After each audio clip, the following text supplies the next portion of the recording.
Hey folks, well, got to do some milling. Here's the sawmill ready to go, fixed, repaired. You'll notice that stump right here that's close to the cabin. For fire prevention, I had to bring some trees down that are too close to the cabin. So we're working on that. And then of course, both fire protection and beetle protection, you got to thin the forest out. And I've talked about that in some of my past cabin videos. So we've got some saw logs. Got a couple saw logs here. Got some saw logs there. I got some saw logs and some firewood logs over there. And I've got to mill 2x4s for the shop. Those would be 2x4s 12s. I'm going to mill 5/8 for paneling. That will dry about a 1/16 of an inch, and I'll plane the other 1/16 off. So we'll do that. So we'll have paneling, we'll have 2x4s, and then we'll also do D-logs. This will probably be a series of videos because I can't show you all that in one 16-minute video. Bear with me. Right now, I've got to get a log deck built. That is not a log deck. Neither is that. Those are just log piles. I've got to decide where I'm going to set the mill up. I've got some flat ground out here, and I'd like to keep it close to the cabin. So I'm going to pick a spot either behind the cabin or up here in the front somewhere and get it set up, and then I'll deck the logs up so that they're easy enough to get from the log deck to the mill so I can get going and try to crank out some logs this week. And it's going to be a great run for the mill that hasn't been running for a while because I had some hydraulic issues. So hopefully you've seen those videos about fixing the hydraulics. If not, I'll drop them down below for you to check out.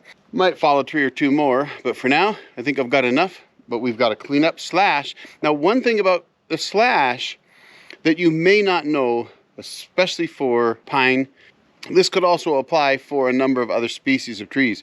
But out here, for the pine trees, if you leave all of your brush in a big pile, the boring pine beetle will move in, lay their eggs, they'll hatch, and you'll get an infestation. And what I'm told is April-May time frame, do not leave big piles of brush laying around or fresh logs. They'll get into them. They'll bore into them. I've had it happen one time. Most of the time I don't have any issue. By the way, a lot of times people ask, well, what can you do? You can use Home Defense Max. It won't actually kill the larva. So it's not going to help for what's already in the wood. It will kill the beetles when they try to get to the wood and they want to get into it, or when they're hatched. So it's not going to stop you. You need borate or a kiln to kill the bugs that are in the wood. But if they're not, I'm finding that Home Defense Max actually kills the boring pine beetle. Hey, try it out. See if it helps. Should work for you too.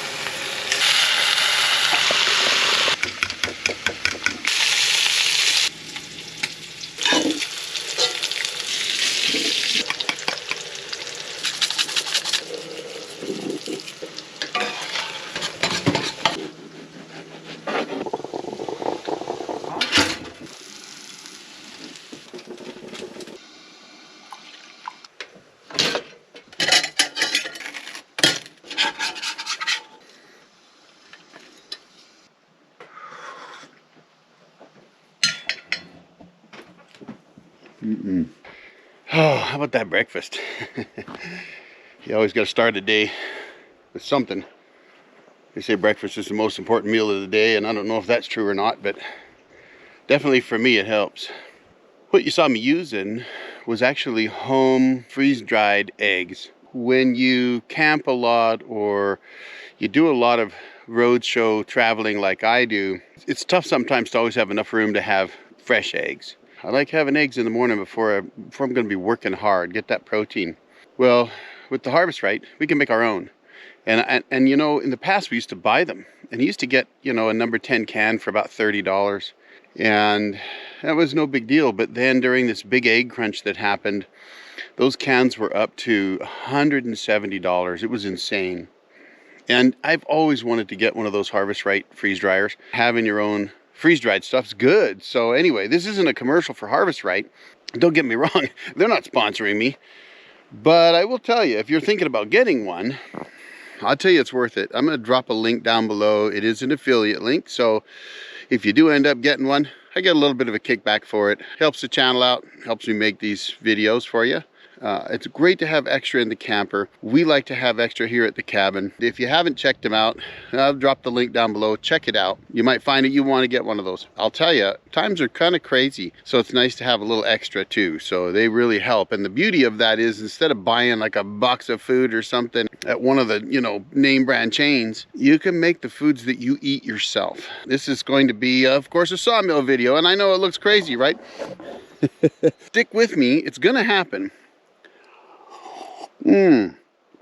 But you know, we've been out here. This is day 4 or 5. Been working hard and I haven't been doing a lot of filming. So for that, I apologize. I should be filming, but sometimes you're just out here, you just want to get work done. So I try to bring to you what I can. And I got to find about a 6-inch pole of some kind, ponderosa or fir, I don't care. Just something to build my log deck on. Then we're going to get the log deck built, get the mill set up, and I'm going to get milling, and I'm going to bring that to you.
I figured that would hang up.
Well, what I got to do now is figure out where those little poles are going to go so that I can grab these logs behind me and set up a log deck right here. So that's what I'm going to do. I'm just going to lay those out, and I may have to make a couple runs at it because I don't want to cover up where I'm going to do my stacking and stickering, and I need enough room to pull the mill in here. So I think we're good where it's at. I'm going to mess with it a little bit. Hopefully we'll get her going and we'll get to milling.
Well, that's a little bit more than I thought I actually had. So I set up these runners. I just kind of approximated what I needed and started decking up logs. And honestly, I've got a lot more logs than I thought I had. So I'm gonna have to roll some back here.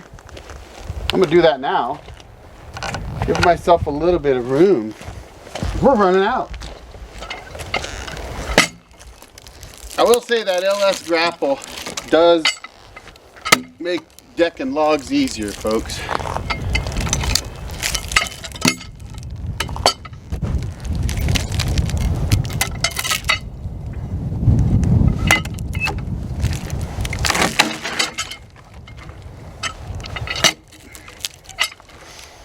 So I put the 16 footers at the rear to do last. However, I had one 12 footer that I kind of slipped in there, and that's okay.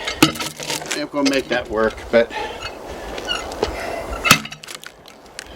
when you're decking up logs, it really is best to try and keep the same sizes together for the sawyer. So even if you're like me, you're just doing it by yourself, it's easier to have all your 16s, all your 12s, 10s, 8s, whatever, grouped together. That way, once you get milling, you're milling the same thing, and you can run through that group of logs.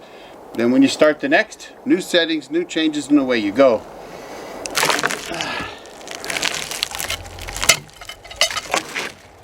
So the 16 footers will be D logs for our cabin edition. The 12 footers, 2x4s, and any 8s will be 5/8 by whatevers, and all flitches too for paneling.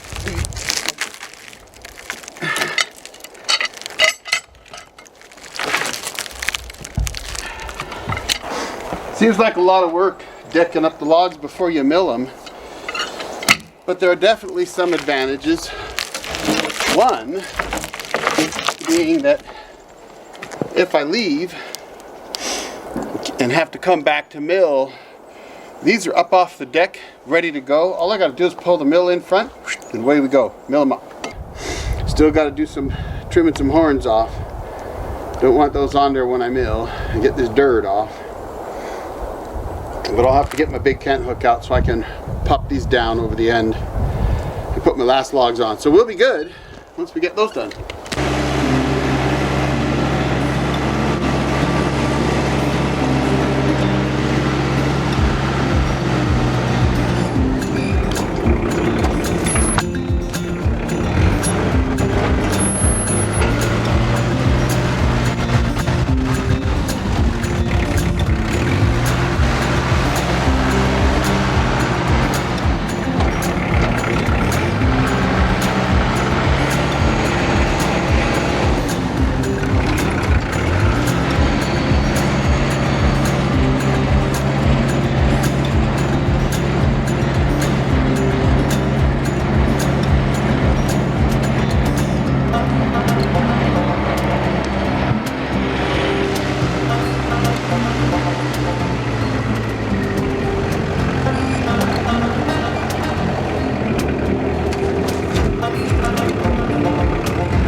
Well, 18 logs ranging from 7 inches in diameter on the 16 footers, and they're all cut 16/6 or more, so I may be able to trim down those small ends a little bit and get them a little bigger. I really need closer to 9 inches. However, I can fudge that a little bit if I have to, so we'll see how it goes. But because I'm making 6-inch D logs, really need 9-inch diameter to get that 6-inch D. So we'll see whether or not I cut those ends off and make them shorter or not.